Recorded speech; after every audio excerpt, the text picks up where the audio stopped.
આજે સવારમાં આંટી બહાર ગયા છે એટલે મહેક ડાય થઈ ગઈ છે અને કામ કરવા માંડી છે. મેં પેલું કામ કર્યું છે આમના રેતીવાળા બૂટ ધોવાનું, પછી નાઈ લીધું. નાસ્તો કઈ બનાવવાનો નથી, મારા પપ્પાની જેમ મારા કાકા બધોય નાસ્તો લઈ આવ્યા છે, દાળ પકવાન ને ગાંઠિયા ને બધુંય. આ વખત મારા પપ્પા નથી અહીંયા, બહાર ગામ ગયા છે.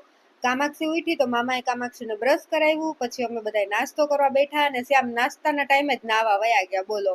પછી મેં નાસ્તાના વાસણ ઉટકા, ત્યાં સુધીમાં મહેકે કામાક્ષીને નવડાવી ને પછી માથું ઓળાવતી હતી એટલી વારમાં મામા કામાક્ષી માટે કિટકેટ લઈ આવ્યા. અમે બે અડધી અડધી કિટકેટ ખાધી. પછી કામાક્ષી નીચે રમવા વહી ગઈ ને રમીને ઉપર આવી તો એને ભૂખ લાગી એટલે અમે બધાએ ટેટી ખાધી ને અનંતે બૂટ મંગાવ્યા હતા તો ઈ આજે આવી ગયા છે. એને પહેરીને ટ્રાય કર્યા, મસ્ત લાગે છે એકદમ. બપોરે જમવામાં દૂધી ચણાની દાળનું શાક, ભાત, રોટલી ને પાપડ છે.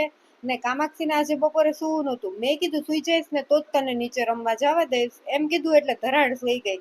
પછી ઉઠી એટલે તરત એને તેલ નાખીને માથું ઓડાઈ દીધું. મેં પણ તેલ નાખ્યું ને પછી અમે નીચે આવી ગયા. કામાક્ષીને રમવું હતું એટલે.